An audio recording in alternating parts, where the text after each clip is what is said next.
Para todos los que no me conocen, yo soy Laura Figueroa, soy residente de segundo año de Ginecología y Obstetricia de la Universidad CES. Voy a presentarles hoy, asesorada por la doctora Gina Posada, el síndrome ovario poliquístico, los determinantes de riesgo y el diagnóstico en la niñez y la adolescencia.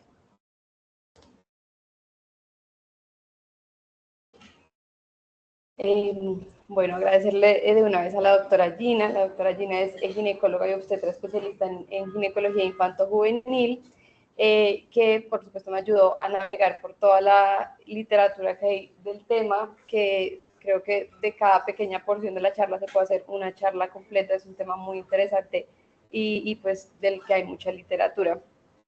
Pero con la doctora Gina logramos hacer un resumen muy interesante para ustedes hoy. Entonces, en cuanto a la epidemiología de esta patología, es muy importante porque es la endocrinopatía más frecuente en mujeres de edad reproductiva. En casi toda la literatura que vamos a encontrar, 5 al 10% es la prevalencia en todas partes del mundo. En Colombia reportan hasta una prevalencia de hasta 14%. Afecta en gran medida a las adolescentes, del 6 al 18% pueden estar afectadas por el síndrome ovario poliquístico, y una de cada 200 adolescentes de entre 15 y 19 años van a tener diagnóstico de ovario poliquístico, siendo esta la causa más común de anovulación crónica e infertilidad en la vida futura. Definir el síndrome de ovario poliquístico es difícil porque pues ha tenido una gran variación a través de los años, pues de los criterios diagnósticos, y esto hace que no haya pues como algo establecido. Respecto a la definición, desde 1935 los doctores Stein y Leventhal empezaron a ver pacientes, pues digamos lo empezaron a describir, porque encontraron unas pacientes, una serie pequeña de 7 pacientes en las que eran mujeres con un fenotipo parecido, amenorreicas, obesas, pues con signos de hiperandrogenismo, y estas mujeres en la laparotomía veían que tenían los ovarios con un aspecto poliquístico. Al hacer biopsia de ese tejido, se encontraron que pues, al quitar esa pequeña porción del tejido, estas mujeres mejoraban posteriormente, y entonces esta es la causa de su enfermedad.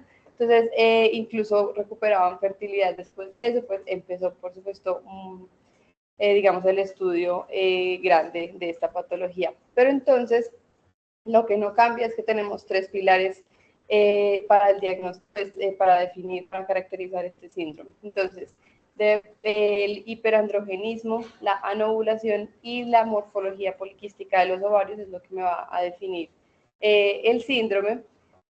Pues los criterios diagnósticos han cambiado bastante. Los primeros que se describieron en 1990, los de la NIH, lo que me decían es que tenía que tener hiperandrogenismo y anovulación, no tenían en cuenta todavía el criterio ecográfico.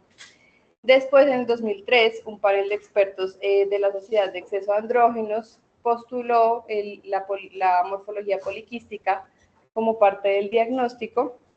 Y luego en los criterios de Rotterdam en el 2006, pues se tomó esto, pues se tomaron estos 3 criterios, pero se estableció que debía existir hiperandrogenismo para poder considerar que fuera un síndrome ovario poliquístico, y para hacer el diagnóstico podría tener hiperandrogenismo más cualquiera de los otros 2.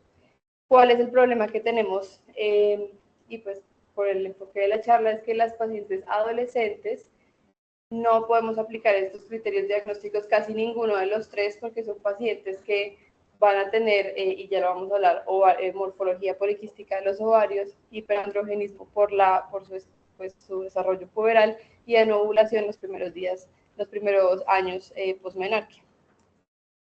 Entonces, a grandes rasgos, esta sería la fisiopatología del síndrome ovario poliquístico. Hay una pérdida de la homeostasis de las hormonas sexuales, en el que hay un estado hiperandrogénico que se perpetúa. Este estado hiperandrogénico no solamente va a tener repercusiones reproductivas, sino que va a afectar, pues, a disregular los otros sistemas, que podemos tener alteraciones, pues, obviamente ginecológicas, alteración del ciclo menstrual, signos dermatológicos asociados, tanto al hiperandrogenismo como a la resistencia a la insulina, que también pues vamos a tener en estos casos.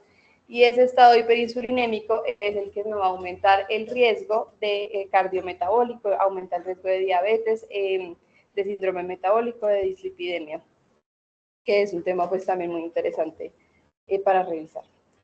Entonces, el problema, entonces venimos acá a hablar de las adolescentes, es que los síntomas del síndrome ovario poliquístico se presentan desde los primeros años de la pubertad y se sobrelapa mucho con un desarrollo normal de esos adolescentes. Son adolescentes que tienen acné, que tienen ciclos irregulares, que tienen ciclos anovulatorios. Entonces, ¿cómo vamos a hacer la diferencia en el diagnóstico pues para hacer el diagnóstico de esta patología? Entonces, primero, ¿en qué se parece el desarrollo puberal normal de las adolescentes al síndrome ovario poliquístico? Hay 3 características que ya las mencioné que son lo más importante. Hay una anovulación fisiológica, que es, pues, como su nombre lo indica, es fisiológica los primeros años posmenarquia, y es temporal. Se espera, pues, que después de unos años de menarquia, pues, se normalice. Y esto se da simplemente por la inmadurez del eje hipotálamo hipófisis ovario, pero pues estas pacientes, 55% de las adolescentes, después de 4 años posmenarquia, van a seguir siendo, pues van a seguir teniendo ciclos anovulatorios, y también la mitad de estas pacientes van a tener un aumento en la frecuencia de pulsos de GnRH, que es lo que sucede, pues, digamos, de manera similar en el síndrome ovario poliquístico. Este aumento de los pulsos de GnRH me aumenta los niveles de LH y finalmente me aumenta la testosterona. En cuanto a la resistencia a insulina, vamos a tener en las adolescentes de manera fisiológica un aumento, pues una resistencia a la insulina y una hiperinsulinemia compensatoria, y esto es secundario pues, al pico que hay en la pubertad de hormona del crecimiento por los mecanismos, pues, de las hormonas reguladoras y contrarreguladoras. Esta resistencia a la insulina va a ser similar en grado a la del síndrome ovario poliquístico y en selectividad tisular. En estos casos hay una resistencia a la insulina periférica, sobre todo en tejido adiposo y muscular. La resistencia a la insulina también en sí misma contribuye a la anovulación, incluso pues, que si no estuviéramos en un ambiente hiperandrogénico. Y lo que sabemos es que si se controlan estos niveles de insulina en estas pacientes, se mejora la ciclicidad menstrual y el estado ovulatorio. Y la tercera característica en la que se parecen las pacientes adolescentes normales con nuestros pacientes con síndrome ovario poliquístico es la morfología ovárica. Nuestros pacientes en la perimenarquia van a tener una gran cantidad de folículos que, al estar expuestos a gonadotropinas maduras, van a aumentar en tamaño y pues a madurar, y también va a aumentar el estroma ovárico de manera importante. Y luego vamos a ver que estos son criterios diagnósticos en la ecografía, pero en las adultas, porque esto es fisiológico en las niñas, pues en las niñas y las adolescentes. Entonces, lo que tenemos que hacer es utilizar, pues, todas las herramientas que tengamos disponibles para diferenciar estas pacientes, si son pacientes con un desarrollo puberal normal, o si son pacientes que están en riesgo de tener síndrome ovario poliquístico. Para diferenciarlas, vamos a ver qué nos dice la literatura sobre cuáles son los factores de riesgo de estas niñas a lo largo de la vida. Entonces, acá podemos ver que el fenotipo del SOP que presenten estas pacientes, pues está influenciado por múltiples cosas, una red de influencias biológicas, metabólicas, genéticas, ambientales, que van a, en cada persona, pues, a jugar con sus factores de riesgo. Entonces, lo primero que vamos a ver es que el síndrome ovario poliquístico, desde, pues, la vida prenatal, obviamente desde la configuración genética, tiene componente, pues, en la etiología. Vamos a tener factores, pues, influencia poligénica. Hay más de 200 genes que están relacionados con la aparición del síndrome ovario poliquístico, y no tenemos rasgos hereditarios solo para el síndrome ovario poliquístico, sino también para el síndrome metabólico, para la morfología poliquística en sí y la hiperandrogenemia. Entonces, teniendo en cuenta que, pues, es tiene esa base, digamos, pues tiene desde esos inicios congénitos o pues desde la vida prenatal, es válido preguntarse si más adelante en la vida hay otros factores que también influyen de la misma manera. Entonces, vamos a revisar acá, hay 3 grandes factores que tienen evidencia de estar relacionados con el desarrollo posterior de síndrome ovario poliquístico. El primero, y que vamos a hablarlo, digamos, en línea de tiempo, es desde el nacimiento y la niñez, el bajo peso al nacer. Desde hace tiempo se viene asociando la restricción de crecimiento intrauterino y los niños de bajo peso al nacer con el riesgo de hiperinsulinemia de manera independiente. Y esta hiperinsulinemia los va a llevar a un riesgo de una pubertad prematura, pues asociado a la maduración temprana de la zona reticular de la glándula suprarrenal. Entonces traemos este estudio que es viejito, pero es muy importante porque es, digamos, de los primeros que empiezan a hacer esta relación entre la pubarquia precoz, hiperinsulinismo o el hiperandrogenismo ovárico relacionado con estas pacientes con el bajo peso al nacer. Entonces, en este estudio se estudiaron 185 niñas de 5 a 18 años, un grupo, digamos, control sin endocrinopatía, sin síntomas de hiperandrogenismo, y el grupo con pubarquia prematura o síntomas de hiperandrogenismo. Y lo que vemos acá en la tabla es que, a ver si se los puedo señalar, lo que vemos acá en la tabla es que las pacientes control, que son estas primeras acá, que no tienen ni pubarquia precoz, ni hiperandrogenismo ovárico, ni hiperinsulinemia, son pacientes que tienen la desviación estándar del peso normal. Y a medida que vamos presentando, pues, más florido el fenotipo de esta patología, vemos que esas niñas presentan unas desviaciones estándar del peso más bajitas, el peso al nacer es menor. Para actualizar esta bibliografía también, entonces, buscamos este artículo del 2023 que habla de la asociación del crecimiento acelerado, el momento de que se alcanza la pubertad y las consecuencias en estos niños.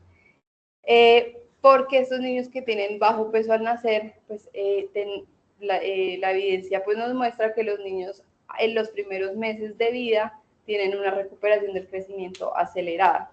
Entonces, esta revisión lo que nos muestra es que se encontraron, pues, como de manera importante, que la vía de la señalización de insulina, la homeostasis de glucosa, la biosíntesis de glucógeno y la remodelación de la cromatina están relacionadas en la fisiopatología de esta asociación.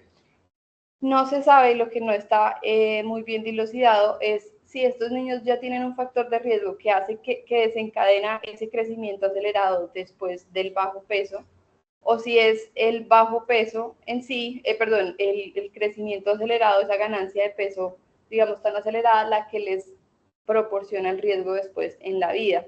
De todas maneras, lo que encuentran en esta revisión es que hay una asociación positiva entre esa ganancia de peso los primeros 3 meses de vida, pues de recuperación después de un bajo peso al nacer, y los factores pues, de riesgo de morbilidad cardiometabólica, aumento de la grasa corporal, la alteración pues, de la sensibilidad a la insulina, el perfil lipídico y el aumento de la circunferencia de la cintura. Entonces, en cuanto a esto, les traemos los puntos clave. Número 1, que es los niños que son de bajo peso al nacer o pequeños para la edad gestacional, van a experimentar un crecimiento de rebote, y pues digamos, esta pequeña porción de tiempo en la que aumentan tanto de peso parece proporcionarles ese riesgo cardiometabólico. Asimismo, tienen mayor riesgo de una pubertad temprana por la maduración temprana de la zona reticular de la glándula suprarrenal, y esta adrenarquia me va a aumentar en sí misma el riesgo cardiometabólico. Sin embargo, no podemos impactar en estos casos aún porque no tenemos marcadores pues, que nos predigan la disfunción metabólica después de estos niños. Siguiendo en nuestra línea del tiempo, entonces vamos a hablar ahora en la niñez y en la adolescencia, pero sobre todo las niñas que empiezan con una exposición hormonal muy temprana. Entonces, para aclarar los términos, hablamos de adrenarquia, que es la pubertad adrenal, que es cuando inicia o pues aumenta la producción de andrógenos en la zona reticular de la glándula suprarrenal. La pubarquia precoz se suele describir como esas niñas de 8 o 9 años o menos que empiezan a presentar vello púbico, pero sin otros signos puberales. Y la pubertad establecida precoz es la aparición de signos puberales avanzados, como que es puntualmente la telarquia en estas niñas. Y esto coincide con, con el aumento de la dehidroepiandrosterona, más o menos cuando alcanza unos 40 microgramos por decilitro, con elevación mínima de los otros andrógenos. Y esto se da que representa un cambio en la respuesta secretora de la ACTH.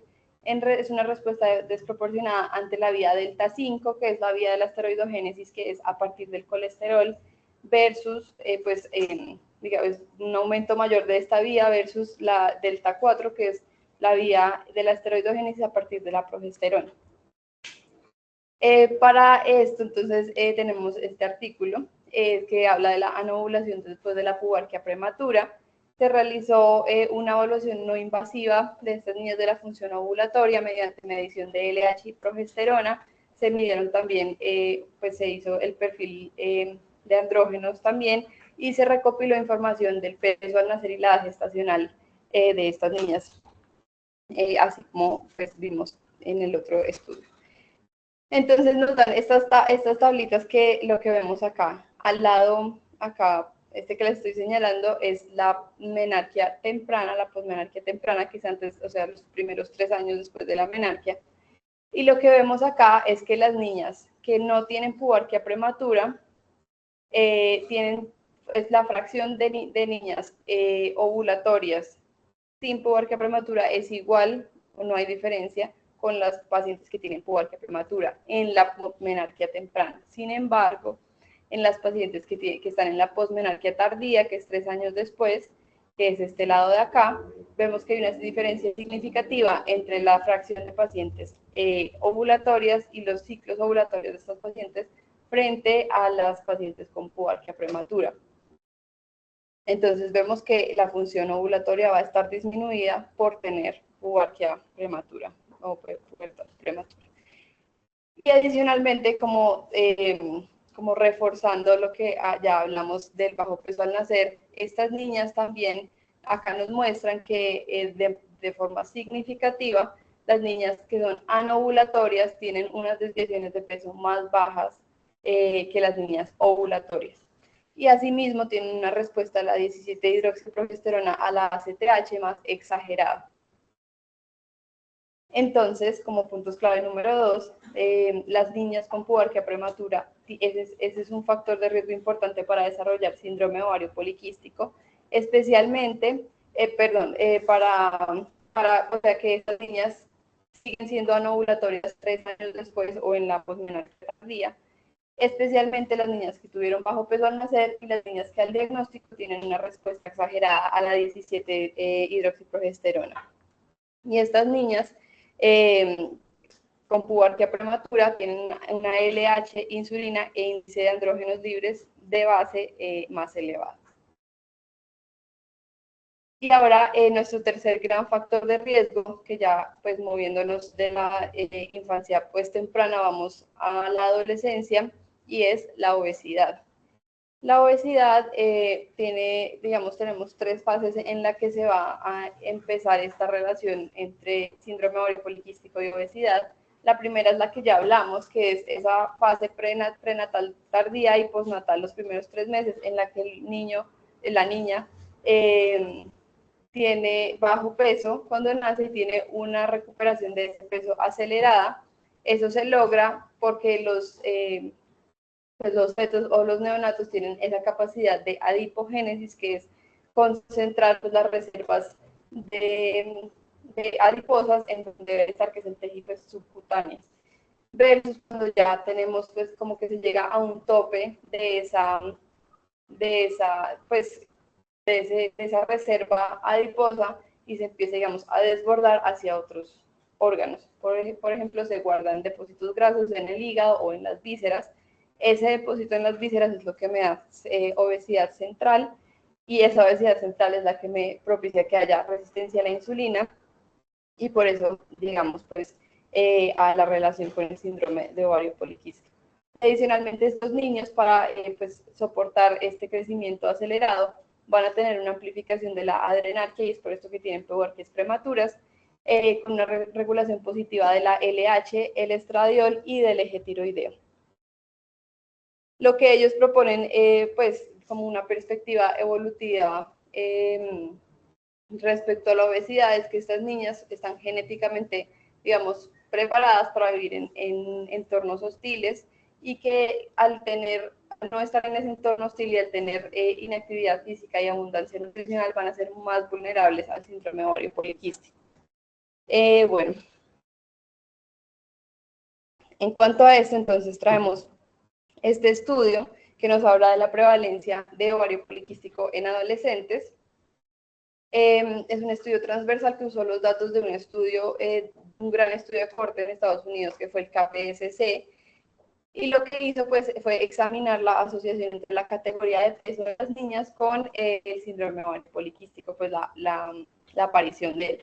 Y lo que encontraron es que hay un aumento directo, pues así, una relación lineal directa entre la prevalencia y el grupo de peso en el que están las pacientes. Las pacientes con bajo peso o normal tienen alrededor de 0.4% de prevalencia de síndrome ovario poliquístico, y va aumentando: 1.18 en las pacientes con sobrepeso, 2.5 en las pacientes con obesidad moderada y casi un 6% en las pacientes con obesidad extrema. Y asimismo, entonces, para ver cómo se comporta en el tiempo, este estudio es un estudio que incluyó dos cohortes grandes, una en Australia, una en Estados Unidos, y lo que se hizo fue hacer un seguimiento de irregularidades menstruales, síntomas de hiperandrogenismo o sugestivo de síndrome ovario poliquístico, y el diagnóstico establecido de síndrome ovario poliquístico.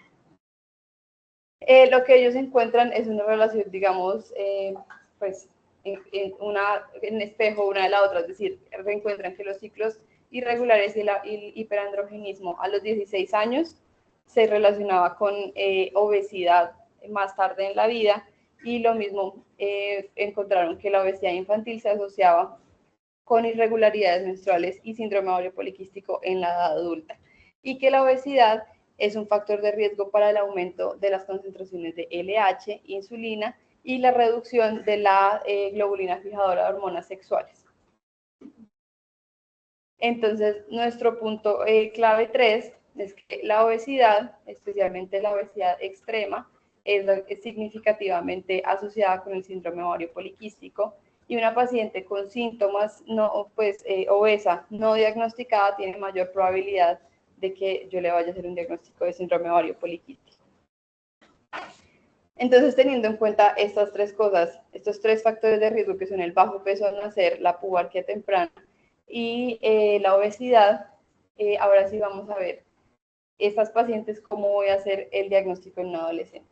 Lo primero que debo hacer es descartar sus diagnósticos diferenciales, porque recuerden que estamos ante una patología que tiene síntomas que me pueden guiar hacia otras cosas. Es decir, en este caso, la amenorrea secundaria que presentan estas pacientes me puede confundir con otras patologías. Lo primero que tengo que hacer es descartar trastornos tiroideos e hiperprolactinemia, pues haciendo el perfil hormonal correspondiente, un perfil tiroideo y pedir prolactina en estos pacientes, para descartar pues que esa sea la causa de la amenorrea. Y adicionalmente pongo acá el síndrome metabólico, porque para hacer la aclaración de que el síndrome metabólico no es necesario para el diagnóstico del síndrome ovario poliquístico, ni es una patología, digamos, que en el 100% de las pacientes la vayamos a encontrar. Las dos grandes diagnósticos diferenciales son la hiperplasia suprarrenal no clásica y la amenorrea hipotalámica. Teniendo en cuenta pues estas similitudes, buscamos en la literatura cómo podemos diferenciarla. Tenemos entonces estos dos estudios. Uno es el más reciente, del 2022, que es un estudio retrospectivo de casos y controles, en el que se evaluaron 58 pacientes que se dividieron en dos grupos, unas pacientes con amenorrea funcional e hipotalámica funcional, pero algo muy importante que hay que mencionar acá es que las pacientes con amenorrea hipotalámica pueden tener frecuentemente morfología poliquística, y esa es la gran confusión también en estas pacientes. Entonces, cogieron pacientes con morfología poliquística que tuvieran síndrome ovario poliquístico versus mujeres que tuvieran amenorrea hipotalámica secundaria. Y lo que encontrar, bueno, y basándose en esta revisión del 2020 sobre pues los criterios bioquímicos que podían discriminar entre estas dos patologías. Entonces, lo que encontraron es que sí hay parámetros que me puedan diferenciar estas dos patologías. Lo más importante es que las pacientes con amenorrea hipotalámica funcional en general tienen pues como causa de su trastorno en gran medida alteraciones, digamos, de la energía que esto me va a impactar en el eje hipotálamo hipoficiario. Son pacientes que hacen dietas extremas, pacientes que son deportistas extremos, pacientes con bulimia, tienen factores psicógenos asociados, y entonces estas pacientes en general van a tener IMCs más bajos que las pacientes, pues que ya vimos que en general las pacientes de síndrome ovario poliquístico pueden tener IMCs más altos. Adicionalmente, para hacer la diferenciación, entonces en el síndrome ovario poliquístico va a haber aumento de la hormona antimuleriana, de la LH, del estradiol, de la testosterona y de la relación LH-FSH, cosa que no vamos a ver en las pacientes con amenorrea hipotalámica secundaria. Y la globulina fijadora de hormonas sexuales va a estar disminuida en el síndrome ovario poliquístico. Entonces, lo que concluyen es que estos parámetros nos pueden ayudar a hacer la diferenciación entre estas dos patologías de manera significativa. El siguiente gran diagnóstico diferencial es la hiperplasia adrenal congénita, que pues tenemos dos tipos, la clásica que es pues virilización congénita, digamos que no tiene nada que ver con nosotros en el momento, y la no clásica, que es muy parecida al síndrome ovario poliquístico porque en las niñas va a presentarse como una pubarquia prematura y en las adultas ciclos menstruales infrecuentes, acné, infertilidad, hirsutismo. Son los mismos síntomas porque también pues la base fisiopatológica es exceso de andrógenos en estas pacientes. Entonces, para diferenciarlas, tenemos este estudio que habla de la correlación de marcadores bioquímicos y signos clínicos de hiperandrogenismo en estos grupos de pacientes. Lo que se hizo fue determinar perfil lipídico, perfil hormonal, insulina y glicemia en estos pacientes en ayunas. Y lo que encontraron es que, y pues versus los controles, lo que encontraron es que en IMC ambos grupos pues, son más obesas que las pacientes control.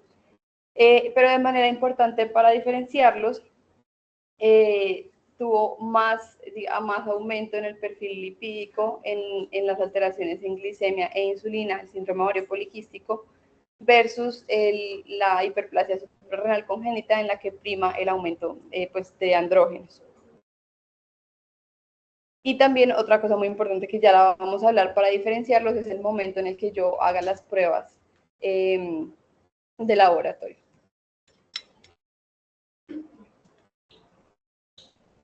Bueno, entonces en cuanto a los criterios clínicos ya vamos a ver propiamente cómo es el diagnóstico. Tenemos el consenso de la Sociedad de Pediatría, de Endocrinología Pediátrica, en el 2017, en el que se hizo, pues, tomando los criterios de Rotterdam, se hizo la actualización para determinar cuáles son verdaderamente los criterios diagnósticos confiables en estos pacientes adolescentes. Entonces, debe ser la combinación inexplicada de estos dos criterios. Un patrón de sangrado irregular, que sea anormal para la edad ginecológica, que persista por más de 2 años, o evidencia de hiperandrogenismo con una elevación persistente de testosterona, es decir, con un marcador bioquímico o con marcadores clínicos. Entonces, el patrón de sangrado irregular, ¿cómo sabemos que es irregular en nuestros pacientes? Sabiendo que las niñas en la posmenarquia temprana pueden tener, sí, pues el primer año pueden tener ciclos, pues digamos que de cualquier característica y podemos esperar que sea normal, o después del año hasta los 3 años posmenarquia, va a ser irregular si tenemos un ciclo menor de 21 días o mayor de 45 días. Ya después de los 3 años posmenarquia, en el que se supone que madura el eje hipotálamo-hipófisis ovario, ya es anormal pues presentar un ciclo en cualquier, pues ya después del año incluso de 90 días, ciclos menores a 21 días, mayores de 35 días o que tenga menos de 8 ciclos al año, o que la paciente tenga una menorrea primaria después de los 15 años o 3 años después del desarrollo mamario. Entonces, ¿cómo se comporta digamos, factor predictor a futuro? Entonces, traemos este estudio que habla del valor predictivo del ciclo menstrual, del índice de masa corporal, de los niveles hormonales y de la presencia de ovario poliquístico a los 15 años versus pues, cómo se comporta en estas pacientes a los 18 años. Fue un estudio observacional de casos y controles, y lo que se hizo fue documentar los cambios en el patrón del ciclo menstrual a los 15 años o a los 18 años. Lo que encontraron es que el número de pacientes en la N mayúscula, ese es el número de pacientes pues, oligomenorreicas o que en ese momento tenían ciclos menstruales infrecuentes, y la N minúscula es que persistían oligomenorreicas a los 18 años. Las pacientes obesas vemos que 100% de las pacientes persistían siendo oligomenorreicas después, y en gran medida también las pacientes que tenían niveles de andrógenos elevados seguían oligomenorreicas a los 18 años.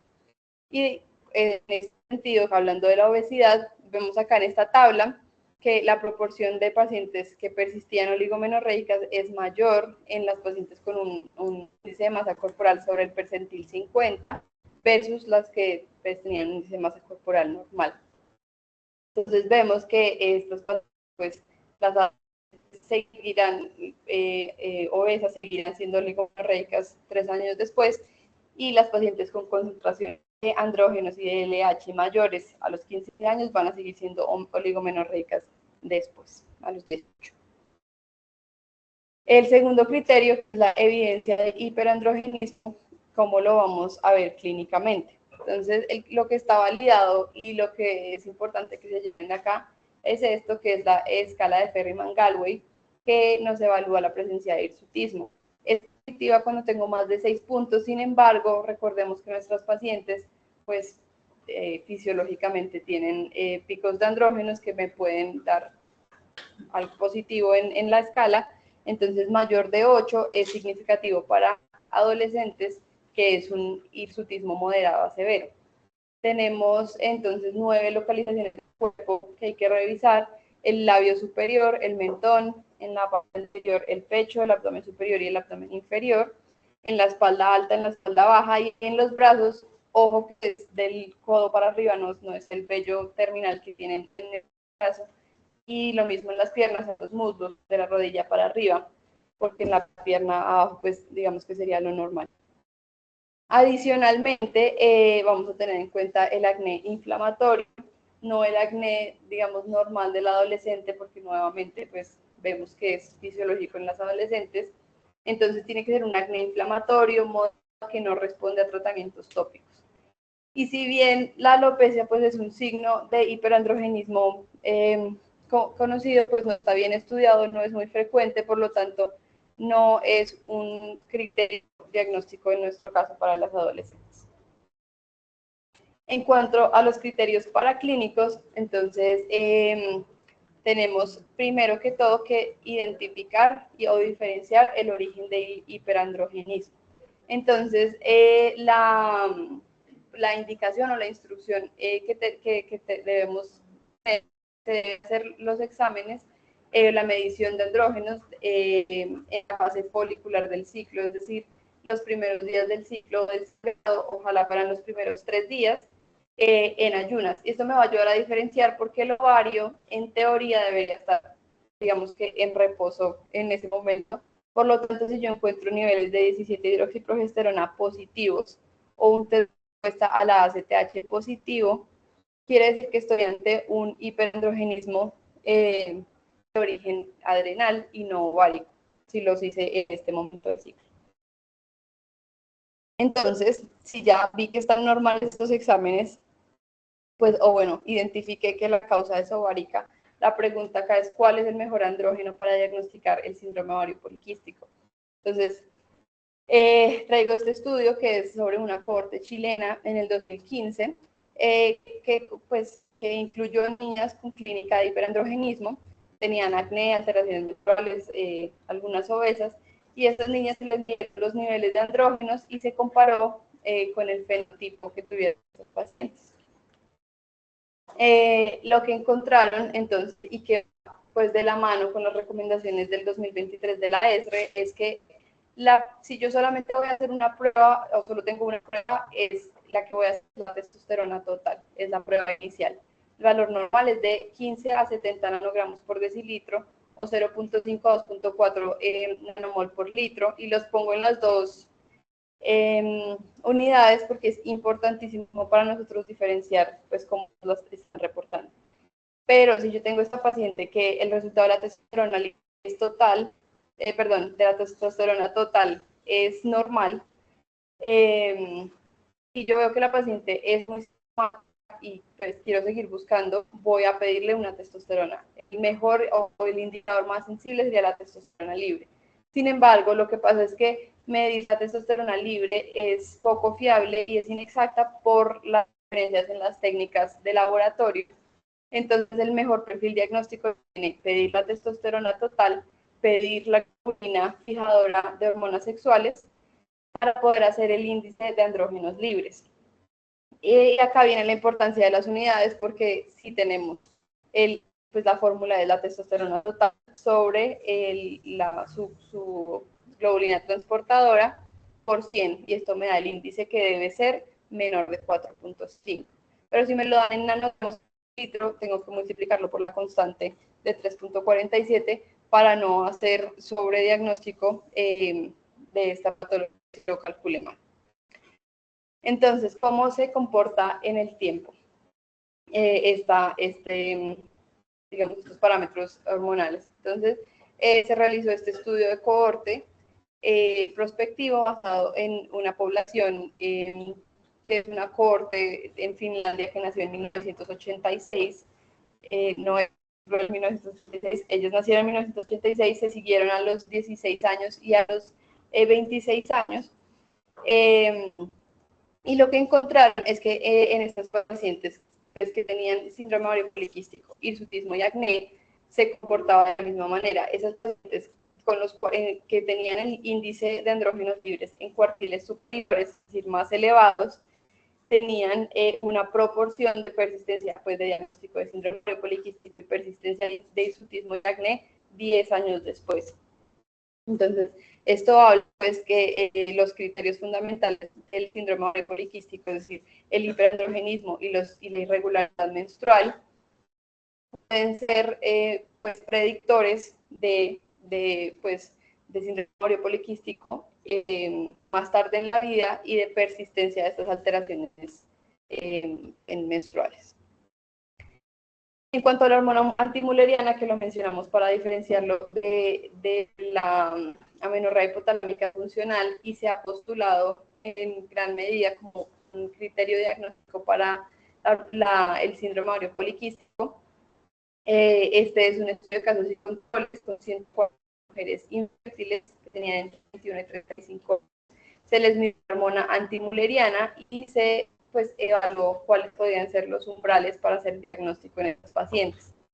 Si bien se encontró probablemente este punto, o sea, 10.7 hormona antimuleriana, todavía las recomendaciones lo tienen validado es decir, en adultos.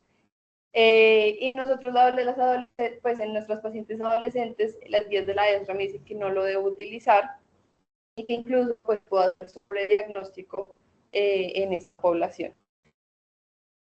Entonces, nuestro punto clave número 4 es el resumen, digamos, de cómo es el diagnóstico de ovario poliquístico en mujeres, en adultos. Se debe hacer teniendo en cuenta estos dos criterios clínicos, que es la irregularidad menstrual y clínica de hiperandrogenismo, más pues podemos tener en cuenta el criterio paraclínico, que sería la testosterona total, y si veo que es necesario hacer un índice de andrógenos libres. y que no hay evidencia de usar la hormona mulleriana como prueba diagnóstica en este caso. Ahora, continuando el tercer pilar diagnóstico sería el criterio ecográfico. Vamos a ver que las guías para adultos tienen hoy en día lo más actualizado, que son las guías de la ESRA del 2018. Lo que nos dicen es que debe tener 20 o más folículos en uno o ambos ovarios, un volumen ovárico mayor de 10 milímetros, que no incluya el folículo dominante, ni el cuerpo lúteo, ni ningún quiste que pueda tener. Y en el 2023 lo que actualizaron fue que se midiera el número de folículos por ovario, el número de folículos por sección transversal y el volumen ovárico, que eran los marcadores más sensibles para el síndrome ovario poliquístico. Sin embargo, como ya les he mencionado, en las pacientes adolescentes lo que sucede es que tenemos una morfología poliquística fisiológica que va a hacer que no pueda aplicar estos mismos criterios diagnósticos. Entonces, no, de hecho, ellos hacen la recomendación en contra, no debe usar ecografía en niñas menores de 8 años posmenarquia, porque pues tienen un aspecto multilocular, muy multifolicular, muy parecido. Ojo que esto no quiere decir que no se le va a hacer ecografía a las pacientes adolescentes. En estos casos voy a usar la ecografía para descartar por ejemplo, una masa productora de andrógenos o alguna otra patología ovárica. Entonces, esto no es para que el mensaje sea que no le hagan ecografía a sus pacientes adolescentes, al contrario, sí hay que hacerla, pero no va a ser un criterio diagnóstico de síndrome ovario poliquístico. Entonces, ¿qué nos dice la literatura al respecto? Entonces, sí es útil el ultrasonido en el diagnóstico de ovario poliquístico en adolescentes. Es una revisión de la literatura que buscaba estudios disponibles realizados en adolescentes con síndrome ovario poliquístico para esclarecer su papel diagnóstico. Lo que encontraron y lo que nos pueden, digamos, concluir o sugerir es que sí hay hallazgos que nos hagan más probable el diagnóstico de síndrome ovario poliquístico, incluso en las adolescentes, que esa distribución sea de los folículos sea periférica, que haya un área estromal aumentada y que haya un aumento de la vascularización.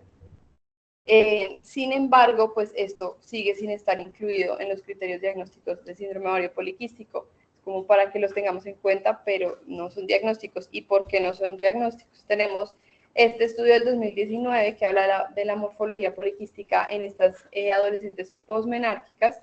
Lo que quería era evaluar la morfología del ovario en estas pacientes adolescentes y pues ver cómo era su evolución temporal. Se siguió 2 a 4 años después de la menarquia y se hicieron mediciones hormonales y control ecográfico en estos pacientes.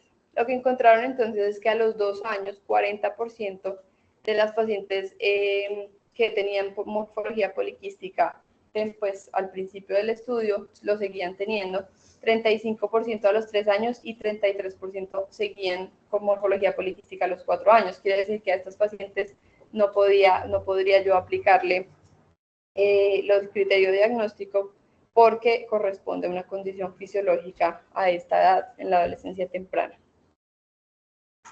Entonces, nuestro punto clave número 5, y ya para terminar, es que la morfología poliquística es un hallazgo fisiológico y no va a ser necesario para el diagnóstico en adolescentes, y que podría eventualmente tener en cuenta la distribución periférica de los folículos, el área estromal aumentada y la vascularización aumentada para pensar que estos pacientes sí tengan síndrome ovario poliquístico.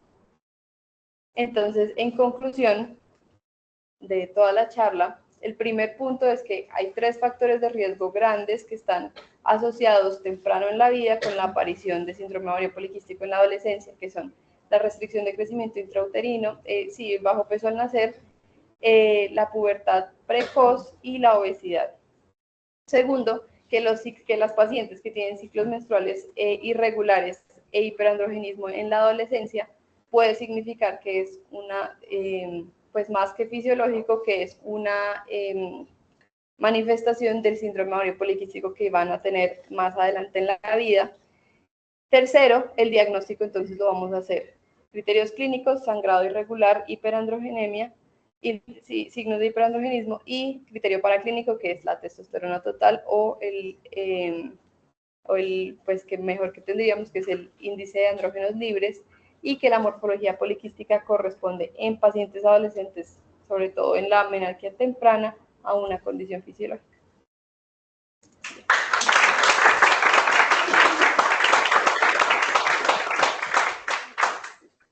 Muchas gracias, doctora, por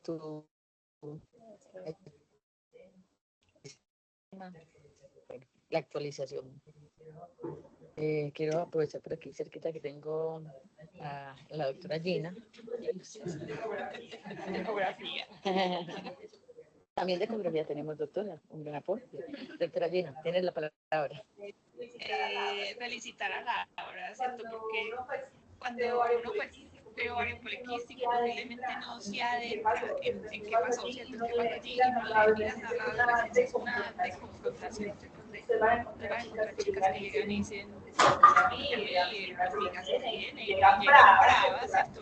Bravas con ellas mismas, y comprender esa rata. Entonces, ayudarles, ¿cierto? Como ustedes, ¿cierto? Como mujeres que son la mayoría, nos va a ayudar a entender mejor nuestro mundo y el mundo de los otros, ¿cierto? Lo mismo, ovario poliquístico, arranca posiblemente en la adolescencia, hay chicas que lo logran ir manejando, y es lindo cuando uno ve que desde esa comprensión que ellas hacen empiezan a mejorar su perfil, y cómo él se logra como ir desvaneciendo en ese punto que son los 26 años que miden, que hacen los mayores seguimientos, porque es posiblemente el punto de más impacto en la fertilidad y en todo lo otro, y quedamos en deuda para revisar el manejo. Sí, esa es otra charla. Ese es otro capítulo y es muy importante. Tiene unas particularidades. De acuerdo. Bueno, tenemos muchos estudiantes de diferentes niveles de conocimiento, entonces, bueno, aprovechen aquí, por favor, a los expertos para sus preguntas o comentarios, que los vi muy atentos a todos. Doctora. Incluso el diagnóstico anticonceptivo puede hacer a una paciente tener un aspecto de ovario poliquístico, entender necesariamente los síntomas del diagnóstico de eso. No, el uso del anticonceptivo no, antes puede mostrar, ¿cierto? Y por eso en muchos de esos estudios se hacen las mediciones, por ejemplo, la tienen un washout de hasta 3 meses, pero lo mismo ocurre, el anticonceptivo del ovario como XS, se puede decir a los pacientes, llegan a usted con una ecografía yo tenía ovario poliquístico porque la ecografía dice que ya no tiene, entonces no, eso es algo fisiológico que puede pasar la anticonceptiva al inhibir todo el eje funcional. Doctora Camila. Entonces, vamos a tener un ecográfico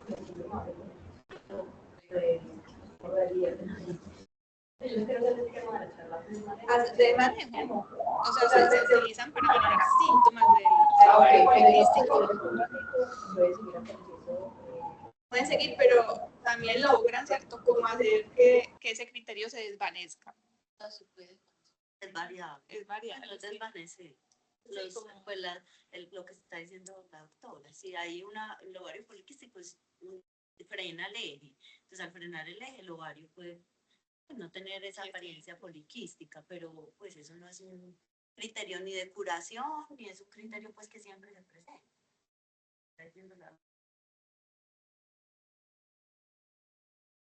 ¿Alguna pregunta o comentario?